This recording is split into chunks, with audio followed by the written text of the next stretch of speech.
কয়েক দশকের শীতল লড়াই কি এবার সরাসরি যুদ্ধে রূপ নিল?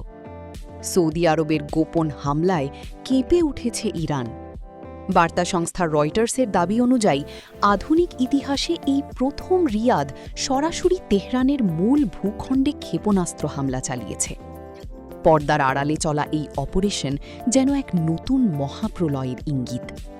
সৌদি আরবে থাকা মার্কিন সম্পদ আক্রান্ত হওয়ার প্রতিশোধ নিতেই রিয়াদ এই দুঃসাহসিক পদক্ষেপ নিয়েছে এবং তেহরানকে কড়া হুঁশিয়ারি দিয়েছে। যুদ্ধের এই দাবানলে নাম লিখিয়েছে সংযুক্ত আরব আমিরাত।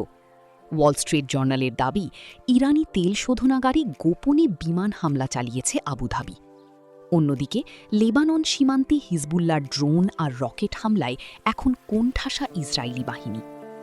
বিশ্লেষকরা বলছেন, মধ্যপ্রাচ্য এখন আর ছায়াযুদ্ধের মধ্যে সীমাবদ্ধ নেই। কুয়েত থেকে শুরু করে আমিরাত সবাই এখন সরাসরি রণক্ষেত্রে।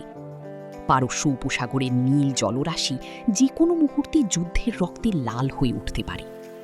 বিশ্ববাজারে তেলের দাম কি তবে আকাশচুম্বী হতে যাচ্ছে? রিয়াদ আর তেহরানের এই সরাসরি সংঘাত কি তবে তৃতীয় বিশ্বযুদ্ধের শুরু? মধ্যপ্রাচ্যের এই আগুন এখন বিশ্বের মানচিত্র বদলে দেওয়ার ক্ষমতা রাখে। সর্বশেষ আপডেট পেতে চ্যানেলটি সাবস্ক্রাইব করে আমাদের সাথেই থাকুন। ধন্যবাদ। দেখা হবে পরবর্তী ভিডিও নিয়ে।